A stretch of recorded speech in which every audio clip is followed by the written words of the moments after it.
have something to say about the Oppression Olympics episode of Ginny and Georgia. You don't remember? Here's a screenshot. I'm not gonna play it for you because I don't want to traumatize you, but I did it to myself because I watched it from the beginning again, and I think we need to have a discussion. Hey guys, it's your girl Sierra. Welcome back to my channel, and this video is going to be something that I feel like needs to be revisited.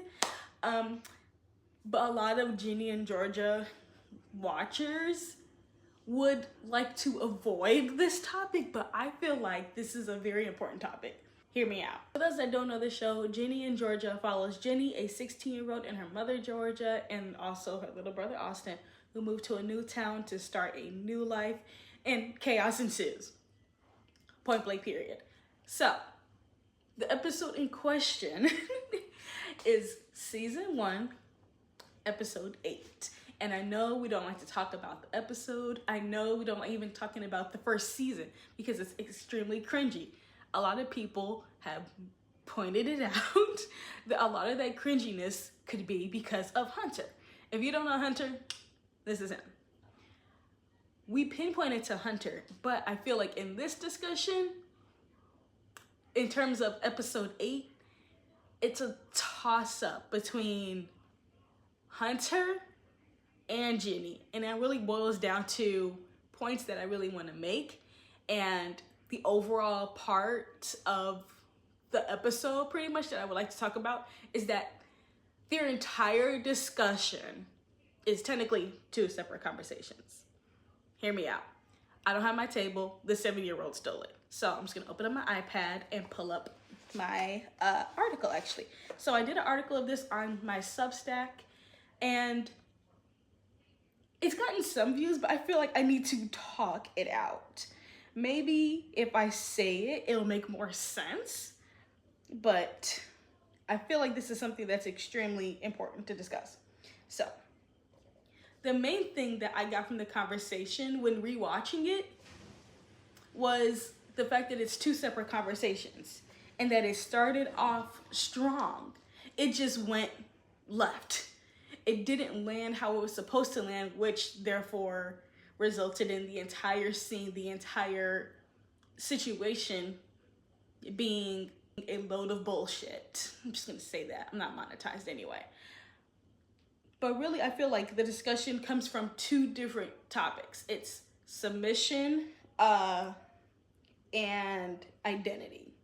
I feel like those are the 2 main aspects of it that kind of got jumbled up.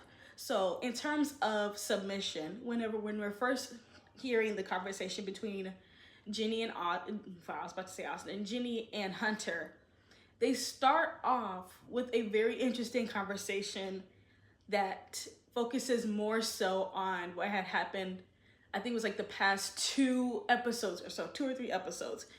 But it really ends up going all the way back to the first episode. But I'm going to point out the specific lines in the discussion that I would like to dive deep into. So Hunter says, "I'm saying if you're so concerned about him and what he thinks about you, why are you always causing drama in his class?" Ginny says, "I have to speak up because I'm a person. I have a voice." There's some other like little dialogue in between it, but then Hunter says, "I didn't do a song. It's all about survival. I keep my head down." And I feel like that's that part of the conversation and what it ends up being are two different conversations. So to my first point, I'm gonna put this down. Talking about, like he said, survival. It's a role of submission. And I feel like that's completely different from Ginny's perspective of when it comes to being not just a teenager, but being a minority. So Ginny is half black, half white. Austin is half white, half Asian. So for Ginny, she feels as if that she has to speak up, that she has a voice. She should speak up. And that's pretty much, what I describe it as is pretty much because of how she was raised. Ginny was raised by Georgia, who was very much running on survival, doing anything that she can for her children. It meant stealing. It meant murdering husbands. Sorry. Hopefully you've seen the show, but literally, I'm literally spoiling it. But I feel like this is like a major discussion point about it. Like literally, Georgia has stolen, committed murder. She's gotten herself involved in a gang, all for survival. She left her house at, I think it was, she was like 14, like 14 or 15, because she got pregnant with Georgia about 15, 16 years old. And that was because her stepdad was SAing her. And I feel like with that kind of environment and how Ginny grew up, she's grown up in an environment where she feels compelled to speak up, because you have a mom like Georgia who's going to speak up for herself. She's going to do what it takes to survive. But also she has a little brother. So when Austin comes along, I feel like Ginny starts to feel more protective of him, feels protective of Austin, feels protective of her mother, because it's always been the three of them, regardless of who has come in and out of their lives, whether she's visited her dad's side of the family or seeing her dad in general. Like, those are other factors. Those are outside factors to Ginny. The main family system, the main family dynamic that she has is her mom, and her brother. So she comes from a place of a lot of reactive survival instincts. So she feels like she has to speak up. And especially because with her mom being a white woman, but her mom is a white woman who has struggled. She's not a white woman with a level of privilege that other white women have had, of like having a husband, the big house, and everything being fine. They did have that with the most recent husband, not Paul, with the most recent husband, I forgot his name. But as soon as Georgia got a hint of things going awry, because literally as soon as that scene pops up in the first episode when the stepdad is touching Ginny, mom's right there. She's literally so on point. And the fact that she didn't even let her child even experience anything past that, is a woman who knows how to take direction, charge, and knows how to stop a situation. So I feel like Ginny kind of grew up with that kind of mindset of believing that she should speak up, she should stand up for herself, she should protect herself, because she has a mom who's always protected her and has always protected herself and her children. That's just how Ginny grew up. Then we have Austin. So something that did come up before I talk about Austin, there was a post over on Threads. I don't have the screenshot or anything like that, but it was I believe it was a clip or just even like a Threads post that said that Asians typically don't speak up when it comes to situations of racism, classism, elitism. They don't really speak up when it comes to, in terms of any social injustice. And I feel like with Hunter, because he is half Asian, but in the way of not him doing that because he is Asian, but because of how he grew up. He has lived in this town for however long we're given the information, because we get the information from like Max and the rest of Mang, that they've been there since they were kids. So we can assume that Austin has been, I keep saying Austin, not Austin, Hunter. So we can assume that Hunter has been there just as long, maybe even longer, obviously. And we see in, I believe it's earlier in the episode or even the episode before then, we see his upbringing. The house looks nice, and that's just from the kitchen when they were all there to have dinner when Ginny met his family. It's a nice ass kitchen. We don't know what his dad does, we don't know what his mom does, but they're a very quiet family. They're very comfortable, very confident, and just their environment. Like, no one feels like they're on a defense or anything like that. They don't feel like they're reactive to be in the situation they are in. Even his sister, who has changed her major several times, as the dad has pointed out, she feels comfortable enough to change her major. And you know how expensive that is. Like, I don't know how it is in other countries, but here in America, if you go to any of our schools, any of our colleges, you have up to junior year, the third year, to change your major, because once you change your major in that third year, you're going to be so far behind. You're going to be in school for like an extra like not 5, but extra like maybe 2 years or so, because you have a lot of those basic classes that you got to catch up on that you don't have, that could transfer over to this new major, because it's a completely different field, whatever it is you're doing. So, but she feels comfortable to change her major. I don't remember how many times the dad mentioned how much she's changed her major, but the fact that she feels comfortable enough to change her major and explore her options, that's an affluent family. They have money, they have resources. It feels extremely comfortable where they live. I mean, just look at the town in general from the shots you see in the show. Like, yes, it is like a small community. They have like their own like farm to table restaurants, but you see the houses. That community is not poor. They got money. Like, I think they even said in the episode that $3 million goes towards education alone. I think that's what Paul said. It was like $3 million go towards education. This is not a poor town. These are not poor people. These are people who are, I would say, upper class. Not even middle class. I feel like upper class is a better answer for that. So with Hunter's family, they're very privileged, and they seem very comfortable in their life. So I feel like, coming from Hunter's perspective, he's not going to be a person who is going to fight the system. He's not going to be the one to speak up, because he feels completely safe. He feels completely comfortable. He lives in a nice house. He has both parents. He has a great upbringing. He has his friends. His friends are shady. You know, we get that. But his home base is so much security and stability, comfortability, and he has that level of confidence where he doesn't feel like the need to shake up a space. Besides, but on the other hand, Ginny does, because she's been in such unsafe circumstances, and with only having her family, literally just her family as her stability and her solid ground, everything else around her has always been chaotic. So it's kind of like her reaction to being in a new environment, very much used to it being unstable. And so she becomes more reactive to that. And that's not to say the teacher isn't racist as hell. He is. Obviously he is. But it's just that those type of things of your environment can influence how you act and how you treat others and how you portray yourself, because of how your family has been treated. How you've moved through life is how you really showcase outwards towards the environment. It's really give and take. It's a balance. Like what you have experienced in the world is what you're going to reciprocate back.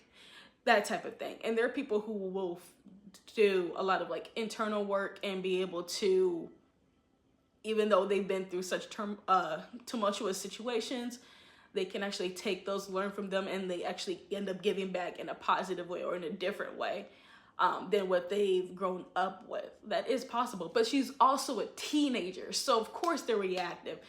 And Hunter is not. And he is a teenager, but his environment has just made him so safe and comfortable. He's developed in a different way than Ginny has. So he doesn't feel the need to speak up. So I feel like that kind of part of it is more so the submission area kind of part of it. He feels like he is so safe and secure. It's more of like a submission to just be like, I'm just gonna let things fly, and I'm just gonna keep things where they at, because I don't like anything to shake it up. I'm not used to any traumatic changes or anything like that. I'm very much used to keeping things low key, which in turn created his personality of being more chill, relaxed, and not being confrontational, like towards I forgot his name. I was about to say Paxton. Not Paxton. I'm thinking about Never Have I Ever. Prez. So that's why he's never been confrontational towards Prez. Even Brody's made comments before. We never hear them on the show, but just hearing the dialogue of what Brody would do, or maybe what Brody would say, he even lets that go. He's very non-confrontational because of his environment, how he grew up, that really just formed his personality, versus Ginny, who has been so much on the defensive and very reactive and very much on survival, that she acts in a certain way. She comes in a new classroom. Maybe this teacher, obviously, immediately, we know how the teacher is. We already know that he is obviously racist and has made her feel uncomfortable. So she reacts to that. She's used to being in an environment like that. So as soon as someone is giving that to her, she's going to give it right back.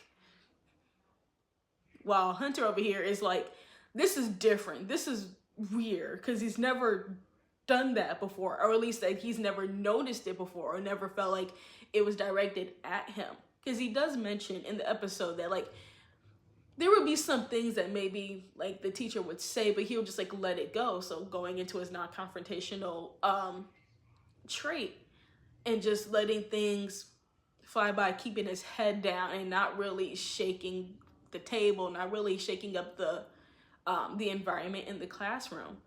But Ginny is a force to be reckoned with. Like she does not care. She comes from a mom who is literally, I would say Georgia is extremely powerful in the way she conducts herself and conducts people around her. Like she's very powerful in that sense.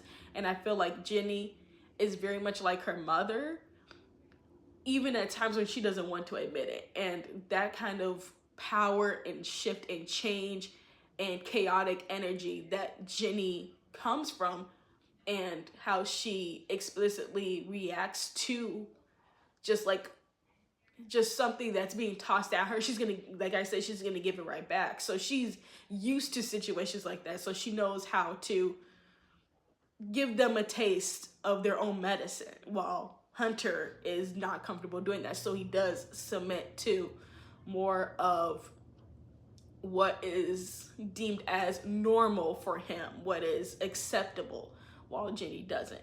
Now moving on to the second part, which is identity. So they start to go off in a whole separate conversation of pretty much questioning each other's minorityness, if that makes sense. Like literally, we have him saying that he is more black than her, or even just not even really more black than her, but like questioning her blackness while she's questioning his Asianness. And it starts off with like little quips like, oh, Brody twerks better than you, or like, I know more Mandarin than you. And that's a whole separate conversation than what the first one is. The first one was like really honed in and really interesting to see how they both react to certain situations in their environment and how they handle disturbances in that environment. But this second part of the conversation was completely, and they're talking about their identity. It's very much of them, not even, I feel like it was so reactive because they are teenagers, but it was really more so of them, everything that they've had internally going on, it was coming out. So maybe sometimes Hunter does question his Asianness, doesn't feel as Asian. He even says it in the conversation that when traveling, he doesn't feel as Asian when he goes to visit family members. And then Ginny talks about what it's like to be a black girl. And I feel like both of them have that internal, those internal challenges, but it came out so blatant, rude, and targeted at each other. It was a lot of displacement. Like, it was very much just like throwing it at each other for no reason at all. And I feel like that part of it was, it wasn't the best conversation. It was more so of them just being very reactive to each other, which is very normal because they're teenagers. But from that part of the conversation, I got that as they both had things that they needed to work out on their own in terms of how they felt with being biracial. So I feel like that conversation could have been held differently, but I could see how that kind of conversation could come out, but it didn't make sense with what the conversation was before. I feel like that's what makes their entire scene so uncomfortable to watch, because it's not the fact that it's bad. It's not bad. It's so disjointed, and it felt so like the puzzle pieces didn't fit. It felt like the writers were trying to have two separate conversations that just wasn't meshing. Like, I feel like those are two different conversations. And I feel like that's something that I would have loved to have seen through Hunter's character in the first season, instead of the cringy tap dancing scene down the hallway. I would have loved to see more of what he dealt with internally with being half Asian, and diving into that. And it could have led to that half of that conversation, but it could have been more so of them being like, why did you say that? Like, why did you say that to me? And them feeling like hurt about it, and then having the characters think on why did they have to say that out loud? Like, why are they targeting somebody else for their blackness or their Asianness? And it's really something that's coming from a place of their own selves and knowing who they are, and not being able to feel confident in themselves because of, obviously, society has these stupid standards of what is Asian, what is black, what is white. And being a teenager, you feel like you don't fit in already. And then with being biracial, you feel like you don't fit in anywhere at all, because everyone keeps telling you you don't fit in. So I feel like that part could have been a separate conversation, and it could have led to different scenes than what we've gotten before. I would have loved to have seen Hunter deal with the kind of comments from the teacher. We see it later on in the episode when he does make a comment and Hunter just goes, huh? Like, you can see him notice it. I would have loved to have seen more of that versus what the hell we got in the first place, because Jesus Christ, my eyes. From that tap dancing scene was so fucking unnecessary. But I feel like those could have been different scenes for them.